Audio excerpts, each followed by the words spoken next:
Guys, तो ये blog है पटना टू बैंगलोर पहुंचने का। तो ये पटना एयरपोर्ट पे हम लोग पहुंच चुके थे और यहाँ पर हम ना मतलब एंट्री लेने वाले थे, यहाँ पे टिकट दिखा करके और फिर उसके अंदर जा कर के हमारे लगेज की चेक इन होगी और उसके बाद हम जाएंगे अपने बोर्डिंग पास के लिए और फिर वहाँ से सिक्योरिटी चेकिंग होगी।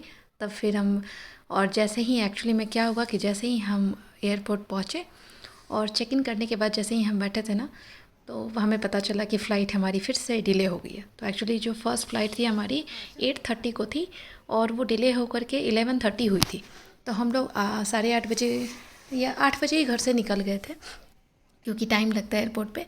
तो यहाँ पर हमारे सामान की चेकिंग हो रही थी और उसके बाद ना इधर क्या हुआ कि मतलब मेरा जो ये ब्लैक वाला ट्रॉली आपको दिख रहा है ना, ये नया ही ट्रॉली था। हम नई ट्रॉली लेकर के घर गए थे और उसके चेन में कुछ इशू आ गया, तो फिर से हमें उसे ठीक करके फिर से हमें चेक इन में डालना पड़ा, क्योंकि वो ओपन हो चुका था इधर आने के बाद। यहाँ पर बोर्डिंग पास का हम लोग वेट कर रहे थे और लगेज दे रहे थे। लगेज का वेट हो रहा था, एक बैग थोड़ा सा हेवी हो गया था, तो फिर हमने दूसरा बैग दिया और दूसरे वाले टिकट पे फिर उस बैग को दिया, जिसके साथ जिया थी। मेरे वाले टिकट पे जिया थी और मिस्टी के पापा एक टिकट पे थे। तो यहाँ पर सामान हमारा हो गया था, बोर्डिंग पास का वेट कर रहे थे और उसके बाद हमें नेक्स्ट जाना था सिक्योरिटी चेकिंग के लिए। इधर जिया जो थी बहुत सारे ड्रामे कर रही थी सामान को लेकर। यहाँ पे आप देख रहे होंगे कि एक हैंकरचीफ को लेकर के, क्योंकि उससे सर्दी हो गई थी तो उसी के साथ खेल रही थी। और मिस्टी को मैंने खड़ा कर दिया था कि जो हमें केबिन में ले जाना था उस छोटे वाले केबिन ट्रॉली के साथ वो खड़ी थी। और इधर मैं मतलब जिया को संभालने में ही लगी हुई थी, लेकिन जिया का बदमाशी कुछ ज़्यादा ही हो रहा था। और इधर वो पूरे एयरपोर्ट पे घूम घूम के सारे लोगों को हाय बाय कर रही थी। इधर हम सिक्योरिटी चेक इन के लिए अंदर की तरफ जा रहे थे। लेडीज़ की क्यू एक तरफ थी और जेंट्स की एक तरफ थी, जैसा आपको भी पता है। और ये जिया ना मतलब जाने का नाम ही नहीं ले रही थी। उसे था कि मैं खुद चल कर जाऊँगी और इधर लेट हो रहा था। तो हम लोग सोच रहे थे, एक होता है ना कि मतलब आप चले जाइए तो फिर चेक इन वैगिन हो जाती है तो आपकी टेंशन थोड़ी कम हो जाती है और आप आराम से बैठ सकते हो एक जगह जाकर रिलैक्स होकर। तो यहाँ उसका जिया चिल्ला रही थी कि मुझे ना मतलब वो बोर्डिंग पास दे दो, जो कि हम दे नहीं सकते थे बच्चे के हाथ में। यहाँ पर चेक इन होने के बाद हम एक जगह बैठे और ये ना ट्रॉली ले करके ना पूरे मतलब क्या बोलूँ आपको, सभी जगह उसका घूमना चलना शुरू हो गया था। सारे लोग भी परेशान हो गए थे इसको देख के, लेकिन कुछ लोग हंस भी रहे थे।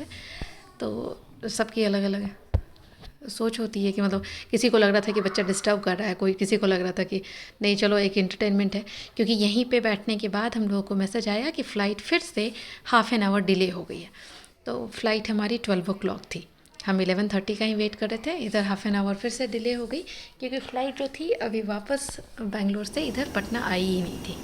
इधर फ़्लाइट आ चुकी थी, हमारा इंतज़ार ख़त्म हुआ और हम सब अब फ़्लाइट के अंदर जाने वाले थे। जिया भी थी ना, मतलब उसे क्या था कि उसे नींद आ रही थी क्योंकि सुबह जल्दी उठी थी, लेकिन जैसा होता है ना कि बच्चों को अगर शांति ना मिले तो वो सोते नहीं। तो इसका ना मतलब पूरा परेशान होकर के रखी थी। तो हम लोग सोच रहे थे कि चलो अंदर जा कर के फिर कोशिश करते हैं कि ये सो जाए, क्योंकि ना छोटे बच्चों को फ़्लाइट में ईयर पेन होने लगती है ना, तो ये लोग ना मतलब बहुत क्रैंकी हो जाते हैं। और जिसका डर था वही हुआ। शुरू में मतलब फ़्लाइट जब टेक ऑफ होने वाली थी तब इसका थोड़ा सा रोना धोना शुरू हो रहा था, लेकिन फिर भी हम लोगों ने कैसे भी मैनेज किया। उसके बाद थोड़ी देर के लिए वो सो गई और लैंडिंग के वक्त ही उठी थी, मतलब 15-20 मिनट्स बैक। तो चलो उतना ज़्यादा ड्रामा नहीं हुआ। जाते वक्त हाफ़ एन आवर बहुत रोई थी, मतलब बेंगलोर टू पटना जब हम जा रहे थे तो फ़्लाइट आई थी और हाफ़ एन आवर में ही फिर से फ़्लाइट को रेडी करके फिर इसे ले जाना था। डिले जो हो गई थी तो इसकी वजह से फ़्लाइट में भी काफ़ी रश था। और ये पूरा पटना एयरपोर्ट आप देख सकते हैं।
के बाद ना हमारी फ़्लाइट टेक ऑफ हो गई थी और उसके बाद एयर होस्टेस ना सबका खाना मतलब लेकर के आ गई थी। हमारा मील प्लान भी ऐड था उसमें।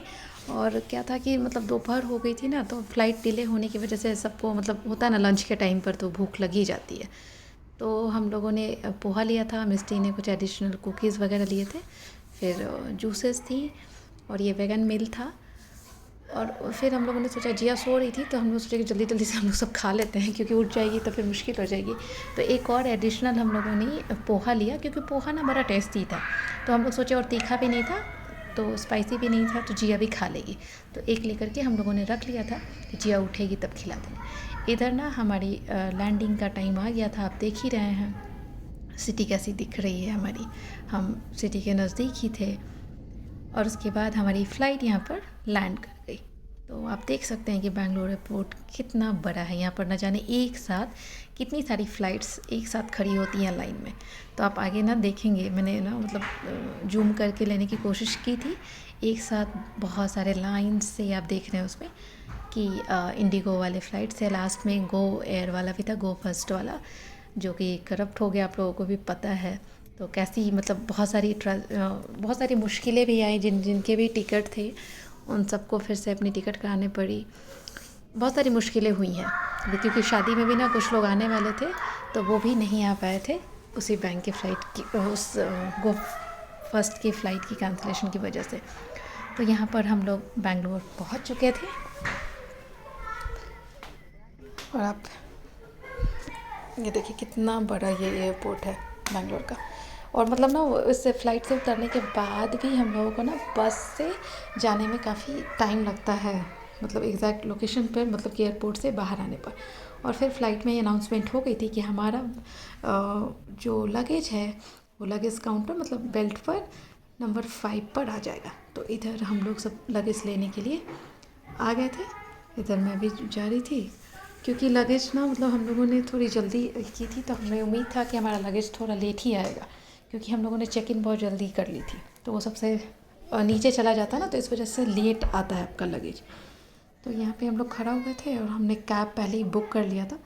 तो कैब भी आकर के हम लोग को फ़ोन कर रहा था, तो कैब भी वेट कर रहा था। इधर बस थोड़ी सी लेट हो रही थी कि लगेज कब जल्दी से मिल जाए और हम सब फिर घर की तरफ चल पड़े। इतने दिनों से घर बंद है, तो फाइनली होता ना कि आप अपने डेस्टिनेशन पे पहुंच जाओ तो एक अलग तरह का रिलैक्सेशन आपको मिलता है। तो हम लोगों को भी मतलब उतनी जल्दी थी कि कैसे जल्दी से निकले, क्योंकि बहुत काफ़ी लेट हो गया था ना, मतलब पूरा दिन चला गया। हम लोग घर पहुंचे थे तो 5 बज चुका था। तो ये हम लोग का लगेज मिल गया था और हम लोग सब ट्रॉली पे डाल के निकल रहे थे। इधर जिया जो थी फिर से वही जो एयरपोर्ट पे, पटना एयरपोर्ट पे वो ट्रॉली लेकर चलने लगी थी। यहाँ भी उसका वही शुरू हो गया, तो उसको काफ़ी मज़ा आ रहा था ट्रॉली लेकर चलने में। तो ये सामान मतलब ना एक बैग हमारा रह गया था, जिसके लिए हम लोग सब वेट कर रहे थे। और यहाँ पर आप एयरपोर्ट पर देख रहे होंगे कितने सारे ना लगेज काउंटर हैं और सारे लोग जगह जगह अपने सामान का वेट कर रहे थे। कोई दिल्ली से आया था, कोई मुंबई से आया था, कोई कोलकाता से आया था। तो जैसा एयरपोर्ट पे होता है, और हमेशा मतलब बेंगलोर एयरपोर्ट पे ना मुझे तो ऐसा लगता है दिन हो, सुबह हो, रात हो, अर्ली मॉर्निंग हो, मिडनाइट हो, क्योंकि जब हम जा रहे थे वो व्लॉग आप लोगों ने देखा होगा, मिडनाइट का था। हम लोग घर से 1 o'clock निकले थे, तब भी उतनी ही रश थी। तो यहाँ भी ये शाम का समय था, फिर भी उतनी ही रश थी। सब लोग जगह जगह, कोई अपने बेटे से मिलने आया था, कोई अपनी बेटी से मिलने आया था, कोई कहीं और से भी आ रहा था।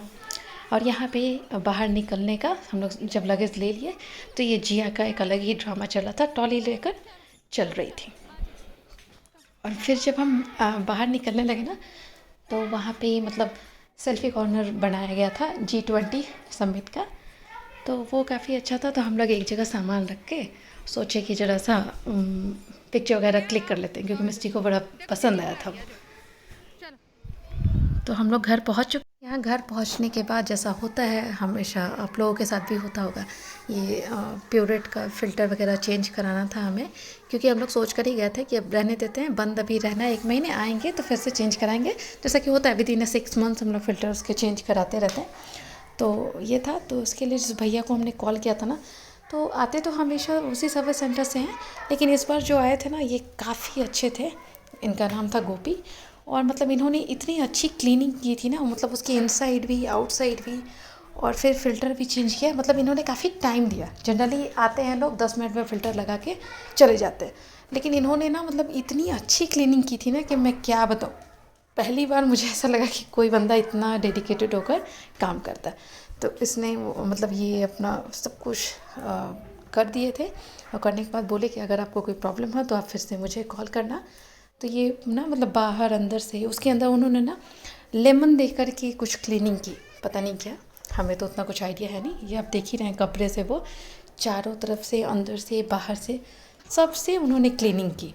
ब्रश भी मांगा, मतलब जो डीप क्लीनिंग जिसे बोलते हैं ना किसी भी चीज़ की, वैसे इन्होंने की थी। उसके बाद ये सेट करने लगे थे, इनका हो गया था। उसके बाद ये मतलब चले जाते, तो जैसा होता ना कि आप घर से मतलब कहीं भी काफ़ी दिनों के बाद आओ तो आपके बहुत सारे काम हो जाते हैं। तो इधर मिस्टी के स्कूल खुलने वाले थे, तो मैं बैठ गई थी उसके कवर लगाने, बुक्स और टेक्स्ट बुक, नोटबुक सबको रैप करना था, फिर लेबल भी लगाने थे। तो ये सब देखिए आप यहाँ पे इतना मैंने कर दिया था। और ना क्या हुआ कि बाद में रैपर ही कम हो गया, तो 1-2 बुक्स रह गए थे, तो मैं बाद में करूँगी। तो गाइस आपको अच्छा लगे मेरा वीडियो तो please like, share and subscribe, क्योंकि मुझे अप्रिसिएशन की ज़रूरत है। चलिए मिलते हैं।